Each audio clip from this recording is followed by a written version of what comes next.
Belajar di tengah gedung rusak, LAI BPAN siapkan nota desakan darurat untuk keselamatan siswa di Pandeglang, Banten. Di tengah kondisi gedung sekolah yang jauh dari kata layak, para siswa dan siswi Madrasah Ibtidaiyah Mibabunajah, Kabupaten Pandeglang, tetap datang ke sekolah dengan semangat yang tidak surut. Setiap hari mereka berusaha mengikuti proses belajar mengajar meski harus berhadapan dengan risiko keselamatan kondisi bangunan sekolah.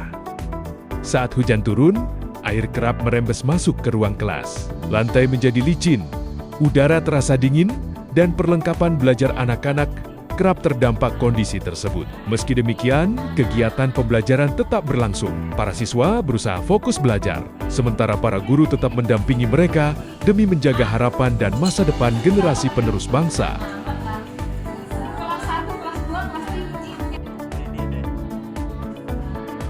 Melihat kondisi itu, Lembaga Aliansi Indonesia, Badan Penelitian Aset Negara Provinsi Banten, menyatakan akan segera mengirimkan nota desakan darurat kemanusiaan kepada pemerintah Kabupaten Pandeglang dan pemerintah Provinsi Banten. Langkah ini diambil sebagai bentuk kepedulian terhadap keselamatan putra-putri generasi bangsa yang setiap hari berada di dalam gedung sekolah dengan tingkat kerusakan berat.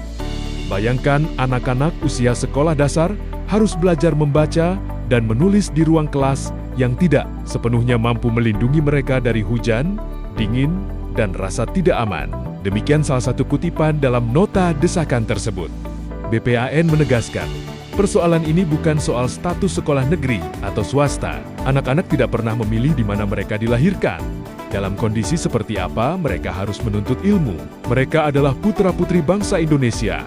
Amanah Tuhan yang dititipkan masa depan dan keselamatannya kepada negara. Anak-anak ini berhak mendapatkan perlindungan dan pendidikan yang layak sebagai generasi penerus bangsa yang berkesinambungan, berkarakter, bermoral, bermartabat.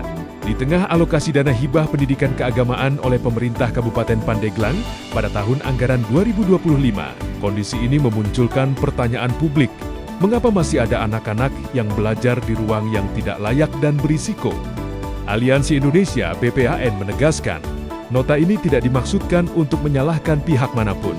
Namun ketika risiko telah diketahui dan disampaikan, sikap diam bukan lagi pilihan yang netral. Nota desakan darurat kemanusiaan ini diharapkan menjadi langkah awal tindakan nyata demi melindungi keselamatan generasi anak bangsa hari ini. Karena setiap hari penundaan berarti satu hari tambahan anak didik belajar dalam kondisi yang tidak seharusnya mereka alami.